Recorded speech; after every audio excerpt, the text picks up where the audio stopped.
Late night at St. Haven Hospital, a young woman was rushed into the emergency bay, blood soaking through her expensive silk blouse. She gripped the nurse's wrist and whispered, "Please just make it fast. I don't want to feel the pain." No doctor arrived in time. A man in a faded security uniform burst through the door, his voice low and steady. "I'm a medic. Let me help." He pulled off his jacket and draped it over her trembling body.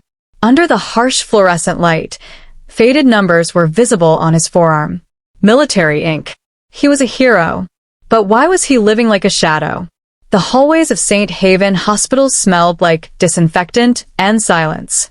Ethan Ward walked them every night, boots scuffing against polished floors that reflected nothing but emptiness. He wore the same Navy security uniform he'd worn for 3 years. The fabric was worn thin at the elbows. His name tag hung crooked. No one ever straightened it. He was 38 years old, but his hands looked older. Scars ran along his knuckles. The kind you got from holding people together when they were falling apart. Most nights were quiet. He checked doors, logged rounds, watched drunk drivers get stitched up in the ER. He never asked questions, never offered advice. He just made sure the building stayed standing until morning. At 2 o'clock in the morning, he sat in the staff cafeteria with a thermos of black coffee. On the table in front of him was a folded piece of construction paper. He opened it carefully. Inside was a crayon drawing of a man in a blue uniform standing next to a little girl with yellow hair. Above them, a lopsided sun. Below, in uneven letters, "Daddy is my superhero." Grace had given it to him that morning before school. She was 8 years old. She still believed that. He folded it back up and tucked it into his shirt pocket. The radio on his belt crackled. A voice came through sharp and fast. "Security to emergency entrance now." Ethan stood. He didn't run. Running made people panic. He walked quickly, his stride long and even, the way he'd been trained. When he pushed through the double doors, the cold night air hit him first. Then he saw the blood. A black sedan was parked crooked near the ambulance bay. Its front end crumpled. The driver's side door hung open. A woman was being pulled from the back seat by 2 paramedics. Her head lolled to the side. Her blouse was soaked red from the collarbone down. One of the paramedics shouted over his shoulder, "Where's the doctor?" A nurse stood near the entrance, phone pressed to her ear. Her voice was tight. "He's stuck in surgery. Another 10 minutes." The paramedics swore under his breath. They lifted the woman onto a gurney and wheeled her through the doors. Ethan followed. Inside, under the fluorescent lights, he got a better look at her. Mid-30s. Dark hair plastered to her forehead with sweat. Her skin was pale, lips colorless. She was conscious, barely. Her eyes rolled toward the ceiling, unfocused. The nurse leaned over her, trying to keep her still. "Ma'am, can you hear me? We're getting you help. Just hold on." The woman's hand shot out and grabbed the nurse's wrist. Her grip was weak, trembling. "Please," she whispered. Her voice was hoarse. "Just make it fast. I don't want to feel the pain." The nurse looked up at the paramedic. He shook his head. "We need to stop the bleeding now, or she's not going to make it." Ethan stepped forward. His voice was calm, low enough that it didn't startle anyone. "I'm a medic. Let me help." The paramedic turned, his eyes flicked to Ethan's uniform, then back to his face. "Your security." Ethan didn't argue. He pulled off his jacket and draped it over the woman's chest, then rolled up his sleeves. The faded ink on his forearm became visible. Numbers, a unit designation. The paramedic saw it and stepped aside. Ethan moved quickly. He pressed his hands to the wound, applying pressure with the heel of his palm. Blood welled up between his fingers, warm and slick. He didn't flinch. "Get me gauze and something to elevate her legs." The nurse handed him a stack of sterile pads. He packed the wound, his movements precise and efficient. The woman's breathing was shallow, her pulse weak under his fingertips. He checked her pupils. One was blown. Not good. He tilted her head back slightly, clearing her airway. Then he spoke to her, his voice steady. "You're going to be okay. Stay with me." Her eyes found his. For a moment they focused. She stared at him like she was trying to remember something. Then the doctor burst through the door. "I've got it from here." Ethan stepped back. He wiped his hands on a towel someone handed him and watched as they moved the woman into a trauma bay. The doors swung shut. The hallway fell quiet again. The paramedic clapped him on the shoulder. "Nice work." Ethan didn't reply. He picked up his jacket from the floor, shook it out, and put it back on. Then he walked back to his post. By the time his shift ended, the sun was rising. He clocked out, changed into his street clothes, and drove home in a 10-year-old truck with a cracked windshield. Grace was already awake when he walked through the door. She sat at the kitchen table in her pajamas, coloring in a workbook. She looked up and grinned. "Hi, Daddy." He kissed the top of her head. "Morning, sweetheart." She pointed to the page in front of her. "Look, I finished all the math problems."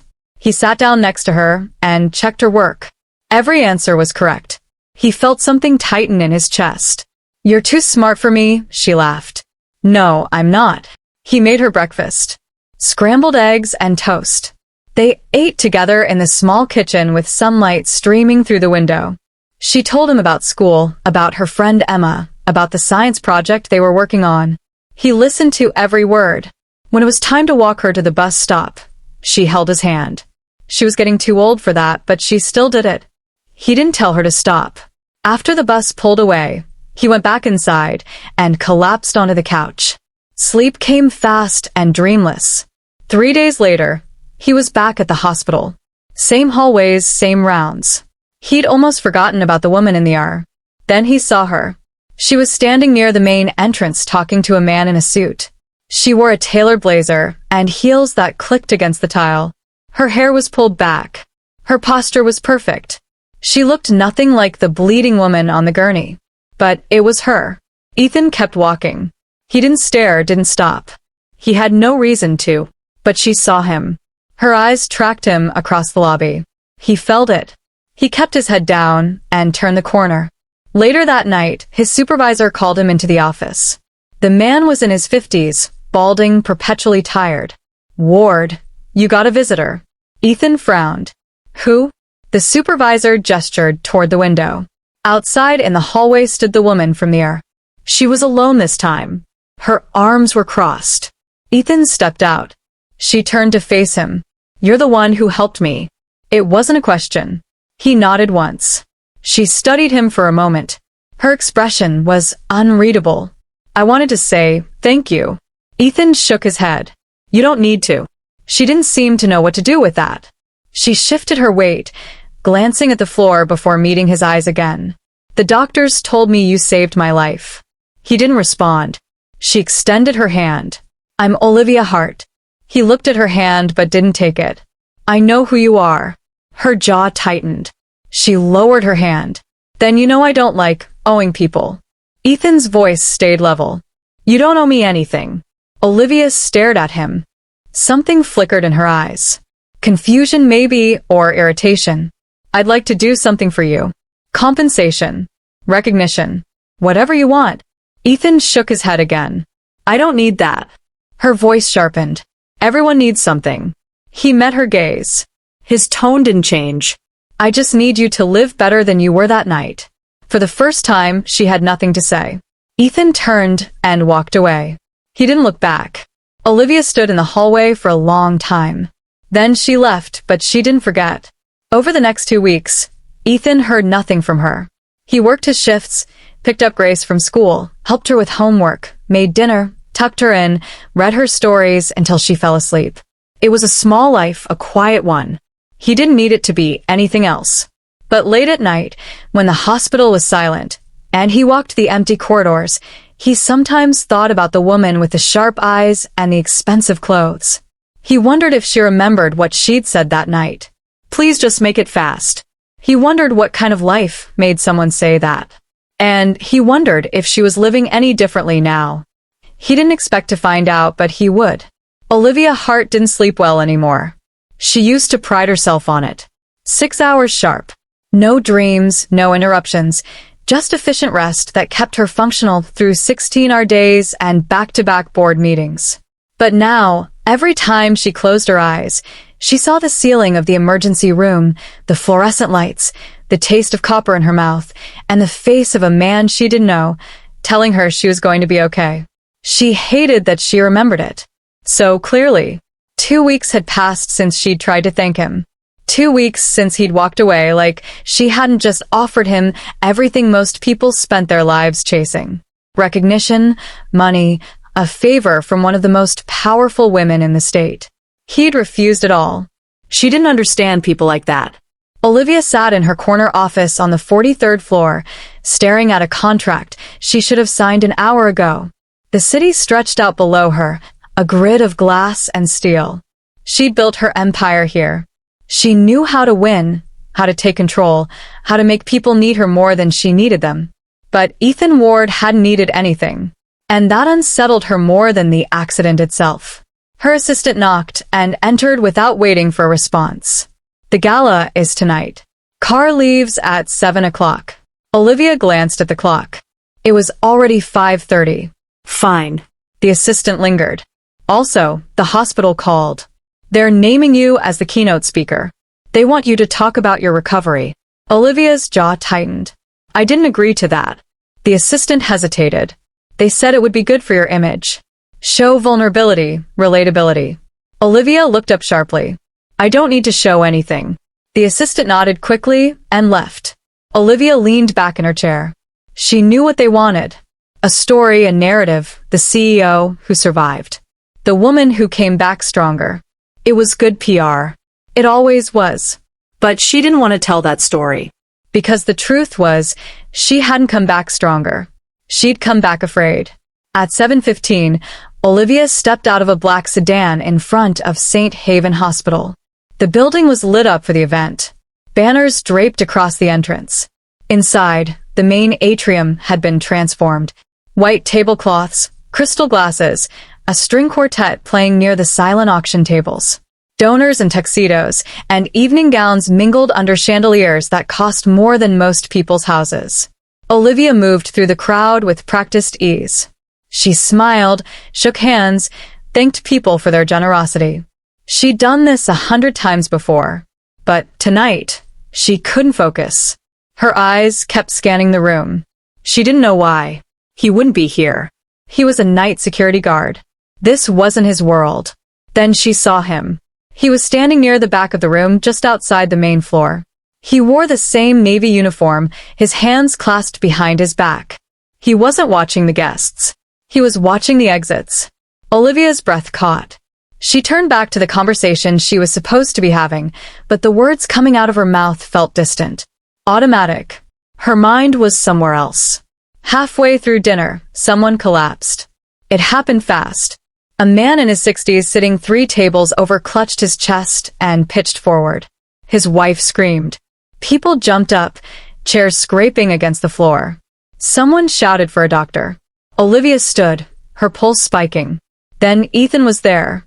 He moved through the crowd like water, calm and unrushed. He knelt beside the man and loosened his tie. He checked his pulse, tilted his head back, started compressions. The room went silent except for the sound of Ethan counting under his breath. 1, 2, 3, 4.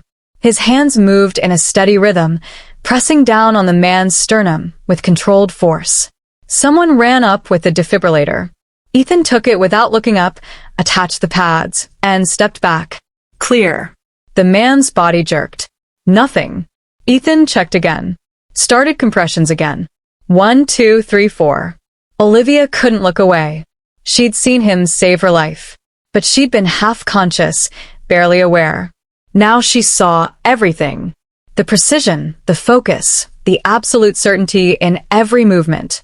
He wasn't panicking. He wasn't second-guessing. He was doing what he'd been trained to do, and he was saving a life. The man gasped. His eyes fluttered open. Ethan helped him onto his side, keeping him stable. Paramedics arrived moments later and took over. Ethan stood, wiped his hands on his pants, and stepped back into the crowd. No one stopped him. No one asked his name. He just disappeared. Olivia's hands were shaking. She sat down her glass before anyone noticed. She found him 20 minutes later standing outside near the loading dock. He was alone, leaning against the brick wall with his arms crossed. His uniform was wrinkled. There was a smudge of something on his sleeve. He looked up when she approached. His expression didn't change. Olivia stopped a few feet away. She didn't know what to say. Finally, she managed. You did it again. Ethan glanced back toward the building. He'll be fine. Olivia shook her head. That's not what I meant. He looked at her then. Really looked at her. His eyes were steady. No anger. No expectation. Just quiet patience. She took a breath. I need to know something. He waited. Why are you here? Ethan frowned slightly. I work here. Olivia's voice sharpened. No, I mean, why are you doing this? You were a combat medic. You have a silver cross. I looked you up. You saved 18 soldiers in a single firefight. You were decorated, honored, and now you're working night security at a hospital for minimum wage. Ethan's jaw tightened, but his voice stayed even. That was a long time ago. Olivia stepped closer. So, what happened? Why aren't you out there doing what you were trained to do? Ethan didn't answer right away. He looked past her toward the parking lot. When he spoke, his voice was quiet. Because I have a daughter, and she needs me more than anyone else does. Olivia felt something crack open inside her chest. She wanted to say something. Apologize, maybe. But Ethan was already walking away. That night, Olivia sat alone in her penthouse. The city glittered below her, endless and indifferent. She poured herself a glass of wine and didn't drink it. She kept thinking about what he'd said. She needs me more than anyone else does. It was such a simple answer, so clear. And it made her feel small because Olivia didn't have anyone who needed her like that. She had employees, investors, a PR team, but no one who would care if she came home late. No one who drew pictures of her in crayon. She'd built everything she had, and it had cost her everything else. The guilt settled in slowly, heavy and cold. She'd tried to erase him. After the accident, she'd made sure his name stayed out of the press. She didn't want people asking questions. Didn't want the story to be about a security guard saving a CEO. It didn't fit the narrative. So she buried it, and now she realized what that meant. She'd taken credit for her own survival. Let people believe she'd fought through it alone. Let them call her strong, resilient, a survivor. But she wasn't any of those things. She was a coward. And Ethan Ward knew it. The next morning, Olivia called an emergency meeting with her communications team. They gathered in the conference room, laptops open, coffee in hand. She stood at the head of the table. I need to make a statement. Her PR director looked up. About what? Olivia's voice was firm. About the accident. About who really saved me. The room went quiet. Her PR director set down his pen. Olivia, we've already moved past that. The narrative is set. You don't need to. Olivia cut him off. I'm not asking for advice. I'm telling you what's happening. He stared at her. This is a mistake. Olivia met his gaze. Maybe, but it's mine to make. 2 days later, Olivia stood in front of a wall of cameras. Reporters filled the room, notebooks ready, microphones clustered on the podium in front of her. She took a breath. 3 weeks ago, I was in a car accident. I was brought to St. Haven Hospital in critical condition. The doctors were delayed. I didn't think I was going to make it. She looked directly into the nearest camera, but I did because a man named Ethan Ward saved my life. The room erupted in questions. Olivia held up a hand. He's a night security guard at the hospital. He's also a decorated combat medic. And when no one else could help me, he stepped in. He didn't ask for recognition. He didn't ask for anything. And I never gave him credit. Her voice cracked slightly, but she kept going. I let people believe I survived on my own, that I was strong enough to pull through. But the truth is, I would have died that night if it wasn't for him, and I owe him everything. She looked down at her hands. I'm sorry it took me this long to say it. The press conference ended. Olivia walked off stage and didn't look back. Ethan saw it on the television in the hospital cafeteria. He was sitting alone eating a sandwich Grace had packed for him that morning. The news was playing on the wall-mounted screen. He wasn't paying attention until he heard his name. He looked up. Olivia's face filled the screen. She was speaking into a microphone, her voice steady and clear. A man named Ethan Ward saved my life. Ethan sat down his sandwich. Grace was at the table with him. She'd come to visit after school, the way she did sometimes. She was coloring in a notebook, her tongue poking out in concentration. She looked up at the screen. "Daddy, is that you?" Ethan didn't answer. He just stared. Olivia kept talking. She told the whole story. The accident, the emergency room, the way he'd refused her thanks, the way she'd buried his name, and then she apologized. Grace tugged on his sleeve. Daddy. Ethan looked down at her. Her eyes were wide and bright. "You're a hero." He swallowed hard. His throat felt tight. "I'm just a guy who did his job." Grace shook her head. "No, you're a superhero." She held up her notebook. On the page was another crayon drawing, a man in a blue uniform, a little girl with yellow hair, and now standing next to them, a woman in a fancy dress. Ethan's chest ached. He pulled Grace into a hug. She wrapped her arms around his neck and squeezed tight. On the screen, Olivia finished her statement and walked away. Ethan didn't know what to feel, but for the first time in a long time, he felt seen. The phone started ringing at 6 o'clock in the morning. Ethan ignored the first 3 calls. By the 4th, Grace was awake, standing in the doorway of his bedroom in her pajamas, rubbing her eyes. "Daddy, your phone won't stop." He sat up and checked the screen. 15 missed calls, 23 text messages, all from numbers he didn't recognize. He scrolled through a few of the messages. "Is this Ethan Ward? We'd love to interview you. Channel 7 News wants to tell your story. We're offering $50,000 for an exclusive sit-down." He set the phone down and looked at Grace. "Go get dressed. I'll make breakfast." She nodded and padded back to her room. Ethan went to the kitchen and started making pancakes. The phone kept buzzing on the counter. He turned it off. By the time Grace came downstairs, the pancakes were ready. She climbed into her chair and poured syrup over the stack in front of her. Ethan sat across from her with black coffee. She looked at him while she chewed. "Are you famous now?" Ethan shook his head. No. Grace frowned. "But the lady on TV said your name, and she said you saved her." Ethan sipped his coffee. "That doesn't make me famous. It just means people know what happened." Grace thought about that. Emma's mom saw it. She told Emma, "You're a hero." Ethan didn't know what to say to that, so he just reached across the table and ruffled her hair. "Eat your breakfast." She grinned and went back to her pancakes. Over the next 3 days, the calls didn't stop. Reporters showed up at the hospital. A man in a suit waited outside Ethan's apartment building with a camera crew. Someone left a business card under his windshield wiper with a note that said, "Let's talk." 6 figures. Ethan threw it away. He kept his head down, worked his shifts, walked Grace to the bus stop, helped her with homework. But everywhere he went, people were watching, pointing, whispering. At the hospital, his supervisor called him into the office. "Ward, you've got a problem." Ethan sat down. "What kind of problem?" The supervisor leaned back in his chair. "You're a distraction. People are coming here just to see you. We've had 3 news vans in the parking lot this week. Administration is concerned." Ethan's jaw tightened. "I'm just doing my job." The supervisor nodded.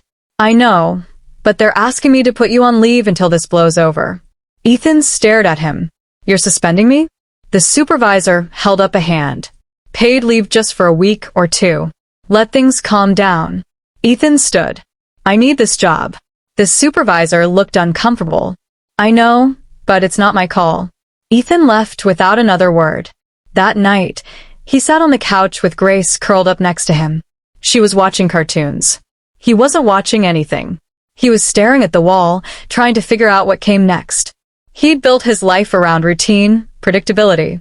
He knew what every day looked like. He knew how to keep Grace safe and fed and happy. He knew how to stay invisible. But now he wasn't invisible anymore. And he didn't know how to fix that. Grace looked up at him. "Daddy, are you okay?" He forced a smile. "Yeah, sweetheart. I'm okay."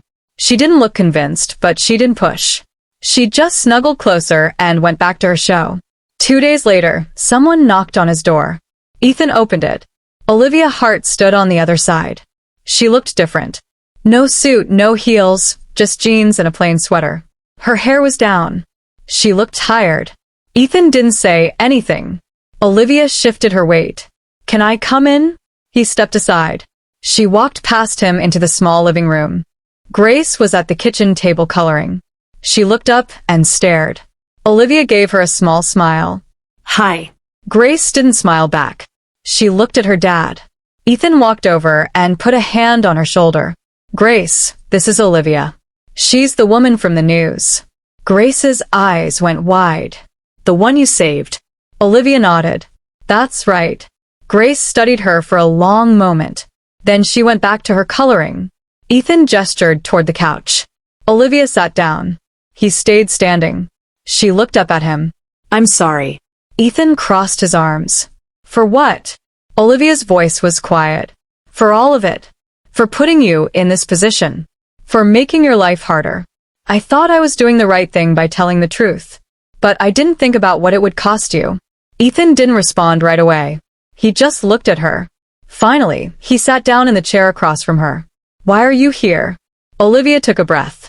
"Because I want to make it right." Ethan shook his head. "You can't. What's done is done." Olivia leaned forward. "Maybe, but I can try." She reached into her bag and pulled out a folder. She sat it on the coffee table between them. "I'm starting a foundation, Heart Foundation. It's focused on emergency medical training for communities that don't have access to it. I want to build a network of first responders. Teach people how to save lives when help isn't coming fast enough." Ethan glanced at the folder, but didn't touch it. Olivia kept talking. "I need someone to design the training programs. Someone who knows what they're doing. Someone who's been in the field. Someone like you." Ethan looked up at her. "I'm not interested." Olivia's voice sharpened. "Why not?" Ethan gestured toward Grace. "Because I have a daughter, and I don't want her growing up with a dad who's never home." Olivia's expression softened. "You wouldn't have to be. This isn't a full-time position. It's consulting. You design the curriculum, train the trainers, then you stepped back. You'd still have time for her." Ethan didn't answer. Olivia stood. "Just think about it, please." She left the folder on the table and walked to the door. She looked back at him one more time. "You're right. What's done is done, but that doesn't mean we can't do something good with it." She left. Ethan sat there for a long time, staring at the folder. Grace came over and climbed into his lap. She looked at the folder, too. "What's that?" Ethan wrapped his arms around her. "I don't know yet." That night, after Grace went to bed, Ethan opened the folder. Inside were blueprints for a training center, a proposed curriculum, a list of cities that didn't have adequate emergency services, and a handwritten note from Olivia. "You taught me what it means to save a life. Let me help you teach others." Ethan closed the folder, but he didn't throw it away. 3 weeks later, Ethan stood in front of a room full of volunteers. They were firefighters, EMTs, teachers, and civilians who wanted to learn how to help. The training center wasn't finished yet. They were meeting in a rented warehouse with folding chairs and a projector screen. Ethan had never taught before. He didn't know how to stand in front of people and explain what he knew. But Olivia had asked him to try, and Grace had told him he should. So he did. He started with the basics. How to check for a pulse. How to clear an airway. How to apply pressure to a wound. He demonstrated on a mannequin. Then he walked through the room correcting grips, answering questions, showing them how to move with confidence. By the end of the session, his voice was hoarse. But the volunteers were smiling, nodding, taking notes. One of them came up to him afterward. "Thank you. I've always wanted to know how to do this." Ethan nodded. "You'll be ready when it matters." Olivia was waiting for him outside. She leaned against her car, arms crossed, watching him. "How'd it go?" Ethan shrugged. "Okay, I think." Olivia smiled. "They loved you." Ethan didn't know what to say to that. They stood there in the parking lot. The sun setting behind the warehouse for the first time. The silence between them wasn't uncomfortable. Olivia looked at him. "I know I can't undo what I did, but I hope this helps." Ethan met her eyes. "It does." She nodded. Then she got in her car and drove away. 1 year later, the Ward Center for Community Healing opened its doors. It was a 3-story building on the edge of the city, built with donations from across the state. Inside were training rooms, simulation labs, and a wall covered in photos of people who had completed the program. Over 2,000 volunteers had been trained. 37 lives had been saved because of what they learned. The ribbon-cutting ceremony was packed. Local officials, press, families who'd lost loved ones, and families who'd been saved. Grace stood next to Ethan, holding his hand. She wore a yellow dress and kept bouncing on her toes. Olivia stood at the podium. This center exists because one man knew how to act when no one else could. Ethan Ward didn't ask for recognition. He didn't ask for anything. But he gave everything when it mattered most. She looked over at him. And now, because of him, thousands of others will be able to do the same. The crowd applauded. Ethan shifted uncomfortably. Grace squeezed his hand. Olivia gestured toward the microphone. Ethan, would you like to say a few words? He hesitated. Then he walked up to the podium. The crowd went quiet. He looked out at them. Faces he didn't know. People who were here because of something he'd done. He cleared his throat.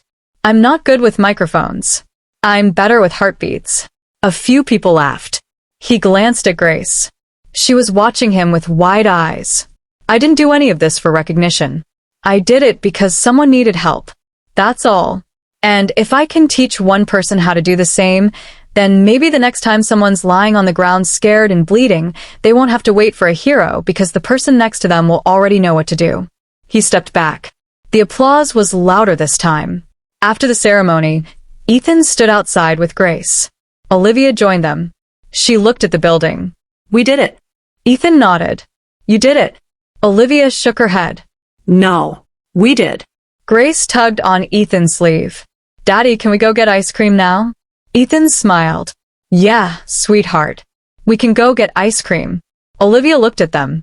Something soft crossed her face. Can I come? Ethan glanced at Grace. She nodded. Okay. They walked to the parking lot together. The sun was setting, casting long shadows across the pavement. Grace skipped ahead, humming to herself. Olivia walked beside Ethan. Thank you. Ethan looked at her. For what? She smiled. For not giving up on me. Ethan didn't answer, but he didn't need to. They got in the car and drove toward the ice cream shop. Grace talked the whole way, telling Olivia about school and her science project and the new book she was reading. Olivia listened. Really listened.